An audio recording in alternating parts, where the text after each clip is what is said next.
අයියේ මෙතනද නුවරට යන ට්‍රේන් එක නවත්තන්නේ? ඔව් මෙතන නම් තමයි. ඔයා කොහෙද යන්නේ?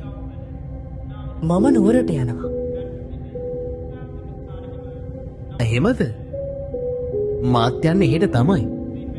දැන් ට්‍රේන් එකත් එන්න ඕනේ හැබැයි.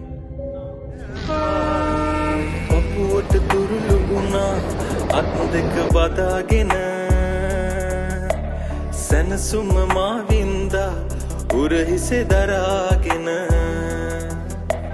කඳුළු පිණි කැට වැටුණා මහමෙර තෙමාගෙන නුඹ මා හැරදා යනවා මතකය මකාගෙන